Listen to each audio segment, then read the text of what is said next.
उत्तर प्रदेश में जूनियर शिक्षक भर्ती की मांग अब उठने लगी है। यहाँ पर मैं जूनियर एडेड शिक्षक भर्ती की बात नहीं कर रहा, बल्कि परिषदीय उच्च प्राथमिक विद्यालय में जूनियर शिक्षक भर्ती की बात कर रहा हूँ। साथ ही बात करेंगे चयन बोर्ड का टीजीटी पीजीटी की परीक्षा तिथि पर क्या कुछ कहना है।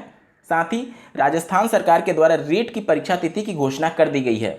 प्रमोट का फॉर्मूला विभिन्न यूनिवर्सिटीज़ और सीबीएसई बोर्ड के द्वारा तैयार कर लिया गया है। साथ ही बात करेंगे माननीय मुख्यमंत्री जी के द्वारा उत्तर प्रदेश में यूपी टेट की सर्टिफिकेट की वैलिडिटी लाइफ टाइम करने के बाद से क्या कुछ प्रभाव पड़ रहा है, इन सब के बारे में और शिक्षा जगत से जुड़े सभी महत्वपूर्ण खबरों को इस वीडियो में लोग डिटेल में देखने वाले हैं। तो अंत तक बने रहिएगा इस वीडियो के साथ बिना किसी पार्ट को स्किप किए हुए। नमस्कार दोस्तों, मेरा नाम है नीरज और आप देख रहे हैं करियर बिट यूट्यूब चैनल। अगर आप इस चैनल पहली बार विजिट कर रहे हैं तो इसको सब्सक्राइब करते हुए बेल आइकन को प्रेस करना ना भूलें। उत्तर प्रदेश सरकार के द्वारा यूपी टेट की वैलिडिटी 5 वर्ष से बढ़ा करके लाइफ टाइम करने के संदर्भ में फैसला ले लिया गया है, जिसके बाद से प्रदेश की मीडिया इसको इतना बढ़ा चढ़ा करके दिखा रही है कि 21 लाख युवाओं को इससे फायदा होगा या फिर बहुत बड़ा फैसला ऐसा दिखाया जा रहा है। ऐसा कुछ भी नहीं होगा दोस्तों। यहाँ पर 21 लाख लोग अगर पिछले 10 वर्ष में अगर जॉब नहीं ले पाए हैं तो आने वाले वर्षों में भी वो जॉब नहीं ले पाएंगे, क्योंकि पहले एकेडमिक के मेरिट पर भर्तियां होती थी और अब लिखित परीक्षा के आधार पर ही भर्तियां होती हैं। तो इतना आसान नहीं होगा उन अभ्यर्थियों के लिए। मैं यहाँ पर किसी को डीमोटिवेट नहीं कर रहा हूँ, लेकिन सिर्फ आपको सही आईना दिखा रहा हूँ। मीडिया आपको एक तरीके से बस उसी चीज़ों में उलझा करके रखी हुई है प्रदेश की सरकार या फिर मीडिया के द्वारा। यहाँ पर यूपी टेट की वैलिडिटी को बढ़ाने से क्या लाभ होगा? क्या किसी को रोजगार मिला? नहीं। प्रदेश सरकार के द्वारा वर्ष 2011 से उत्तर प्रदेश में लगातार यूपी टेट की परीक्षा का आयोजन किया जाता रहा है, जिसमें उच्च प्राथमिक स्तर का टीईटी का भी परीक्षा हर साल होता है, लेकिन उनके लिए कोई शिक्षक भर्ती प्रदेश की सरकार के द्वारा जारी नहीं किया जाता। अंतिम बार 2013 में उच्च प्राथमिक परिषदीय विद्यालयों के लिए 29,000 समथिंग कैंडिडेट के लिए वैकेंसीज निकाली गई थी। उसके बाद से 8 साल हो चुके हैं। 8 साल में कोई भी उच्च प्राथमिक विद्यालयों के लिए भर्ती नहीं निकाली गई है। अभी आप जो जूनियर एडेड हाई स्कूल में सहायक अध्यापक और प्रधानाध्यापक का जो पद देख पा रहे हैं वो एडेड स्कूल में है, मतलब वो प्राइवेट स्कूल होते हैं। और मैं जो बात कर रहा हूँ जूनियर, वो परिषदीय यानी सरकारी विद्यालयों में बात कर रहा हूँ। भले वो एडेड प्राइवेट है, लेकिन उनकी हायरिंग, जो टीचर्स की हायरिंग होती है वो सरकार करती है, यानी उनको सैलरी सरकार देती है, लेकिन वो अलग स्कूल है। और उच्च प्राथमिक जो सरकारी स्कूल होते हैं उसमें आप देखेंगे कि 8 साल में कोई भी भर्ती नहीं हुई है। उसके अलावा जो पहले प्राथमिक से उच्च प्राथमिक में अभ्यर्थियों का प्रमोशन होता था वो भी काफ़ी लंबे समय से रुका हुआ है। तो 8 साल से भर्ती नहीं हुई, ऊपर से अभ्यर्थियों का प्रमोशन नहीं हुआ, तो निश्चित तौर पर उच्च प्राथमिक में भी हजारों की संख्या में यहाँ पर पद खाली होंगे। लेकिन प्रदेश की सरकार के द्वारा कोई भी वैकेंसीज नहीं निकाली जा रही है डायरेक्टली उच्च प्राथमिक विद्यालयों में। इससे आप देखेंगे कि बहुत ज़्यादा छात्रों को एक तरीके से बेवकूफ़ बनाया जाता है प्रदेश सरकार के द्वारा। यहाँ पर बीएड का पूरा अधिकार था कि जब उनको उच्च प्राथमिक, साथ ही साथ टीजीटी के लिए अगर आप उनको ट्रेनिंग दे रहे हैं तो उनको प्रथम वरीयता देते हुए उच्च प्राथमिक में उनको वैकेंसी निकालनी चाहिए थी।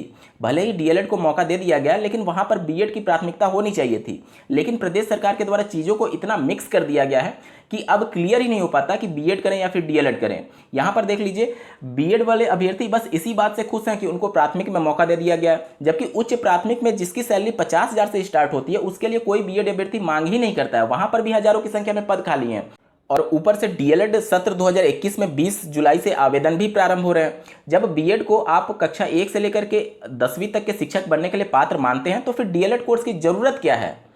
निश्चित तौर पर इस कोर्स को बिल्कुल बंद कर देना चाहिए प्रदेश सरकार के द्वारा। और अगर नहीं बंद कर रहे हैं तो ये पूरी तरीके से राजनीति चल रही है उत्तर प्रदेश में। अगर आप पैरेलली दोनों कोर्सेज को रन करना चाहते हैं तो सरकार के लिए बेहतर रणनीति ये होनी चाहिए थी कि प्राथमिक में आप डीएलएड को प्रथम वरीयता दीजिए, बीएड को मत निकालिए, लेकिन डीएलएड को प्रथम वरीयता दीजिए। और उच्च प्राथमिक में आप जो प्रमोशंस हैं उनको जिस प्रकार से रोके हुए हैं उसको रोके रहिए। इस प्रकार से उच्च प्राथमिक में आप देखेंगे कि वैकेंसी जनरेट होंगी, और वहाँ पे जो हजारों की संख्या में वैकेंसी जनरेट हो रही है उसमें आप बीएड अभ्यर्थियों को प्रथम वरीयता दीजिए। उसमें डीएलएड को मौका देना है तो दीजिए, लेकिन बीएड, अगर बीएड से सीटें बच जाती है तब जाकर के डीएलएड वालों को उच्च प्राथमिक में डायरेक्टली मौका दीजिए। इससे क्या होगा कि दोनों कोर्सेज का वजूद बचा रहेगा। अगर आप दोनों कोर्सेज को पैरेलली रन करना चाहते हैं तो दोनों कोर्स में अभ्यर्थियों को इंटरेस्ट आएगा कि कम से कम हम डीएलएड कर रहे हैं तो ये है कि हमें प्राथमिक में एक तरीके से प्रथम वरीयता प्रदेश के सरकार के द्वारा दी गई है। लेकिन ऐसा कुछ भी देखने को नहीं मिल रहा है, तो फिर डीएलएड कोर्स चलाने का कोई मतलब ही नहीं है। कोई अभ्यर्थी क्यों बेवकूफ़ी इतना करेगा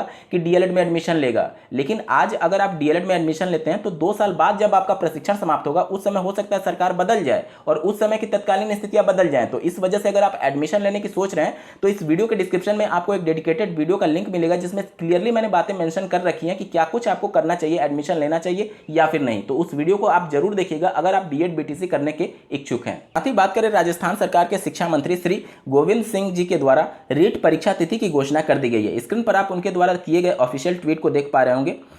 26 सितंबर को रीट की परीक्षा आयोजित कराई जाएगी।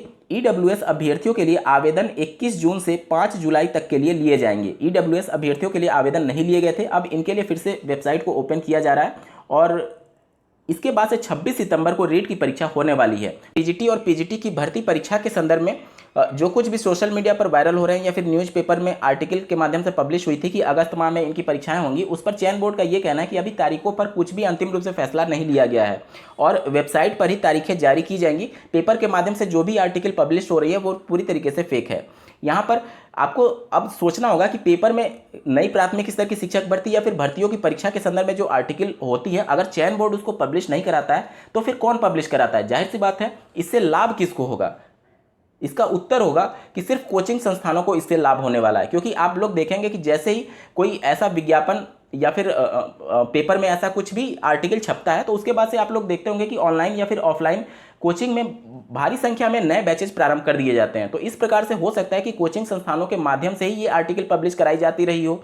यहाँ पर चयन बोर्ड स्पष्ट कर रहा है कि हमने ऐसा कोई भी अभी तिथि स्पष्ट नहीं किया है। जैसा कि आपको ज्ञात होगा कि पीएनपी के सचिव बदल दिए गए हैं, तो अब वहाँ पर उनके लिए बहुत सारी चुनौतियाँ होने वाली हैं। नए सचिव जिनका नाम श्री संजय उपाध्याय है, उनको डीएलएड 2020 में प्रवेश एडेड जूनियर हाई स्कूल की लिखित परीक्षा करानी है। इसके अलावा यूपी टेट 2020 की परीक्षा का भी आयोजन करना है और डीएलएड सत्र 2019 के तृतीय सेमेस्टर परीक्षा या फिर प्रमोट पर भी अहम फैसला लेना है। तो ये कुछ बड़ी चुनौतियां उनके सामने आने वाली हैं। डीएलएड 2017 बैच के प्रमाण पत्र वितरण के क्रम में विसंगतियों को लेकर के मऊ जिले के डायट प्राचार्य के द्वारा मऊ के जिलाधिकारी महोदय को दिनांक 14 जून 2021 को एक पत्र लिखा गया है और सभी मुद्दे से उनको अवगत कराया गया कि किस प्रकार निजी डीएलएड संस्थान प्रमाण पत्र या फिर मार्कशीट देने के क्रम में अवैध रूप से पैसे की मांग करते हैं अभ्यर्थियों से। यूपीएससी की आवेदन की अंतिम तिथि जो कि 15 जून 2021 निर्धारित की गई थी, अंतिम तिथि समाप्त हो चुकी है और कुल 15 लाख अभ्यर्थियों ने आवेदन किए हुए हैं। ये इतनी भारी संख्या में आवेदन दिखाता है कि कितनी भारी संख्या में उत्तर प्रदेश में बेरोजगारी फैली हुई है। वहीं डीएलएड 2019 बैच के द्वारा तृतीय सेमेस्टर प्रमोट को लेकर के आज परीक्षा नियामक प्राधिकारी कार्यालय पर धरना देना प्रस्तावित है। उसके संदर्भ में आप स्क्रीन पर आर्टिकल पढ़ पा रहे होंगे। आंगनबाड़ी कार्यकर्ताओं की भर्ती की प्रक्रिया शुरू कर दी गई है। लगभग 28 जिलों में भर्ती का विज्ञापन जारी कर दिया गया है और 3 जुलाई तक सभी जिलों में विज्ञापन जारी करने के निर्देश दे दिए गए हैं। सीबीएसई बोर्ड के द्वारा 12वीं के छात्रों को प्रमोट के संदर्भ में अंक निर्धारण का फैसला ले लिया गया है। यहाँ पर 30, 20, 50 के फार्मूले के तहत इनका रिजल्ट घोषित किया जाएगा। 30% यानी हाई स्कूल का 30% इनको जोड़ा जाएगा। साथ ही 11वीं के जो भी इनके अंक प्राप्त हुए होंगे उनके 20% को जोड़ा जाएगा और 50% जो इनका प्री बोर्ड एग्जाम हुआ था 12वीं में उनको जोड़ करके फाइनल मेरिट के आधार पर एक तरीके से इनको इंटरमीडिएट में अंक प्रोवाइड किया जाएगा। वहीं इलाहाबाद विश्वविद्यालय के अभ्यर्थी भी अब धरने पर बैठ गए हैं। अभ्यर्थियों की मांग ये है कि अभ्यर्थियों को 60% अंकों के साथ प्रमोट किया जाए। तो दोस्तों ये थी आज की कुछ प्रमुख खबरें। आपको ये वीडियो कैसा लगा कमेंट करके जरूर बताइएगा और ऐसे ही महत्वपूर्ण अपडेट्स के लिए इस चैनल को सब्सक्राइब करना ना भूलें। इस वीडियो को देखने के लिए आपका बहुत बहुत धन्यवाद। भगवान करे आपका दिन शुभ हो।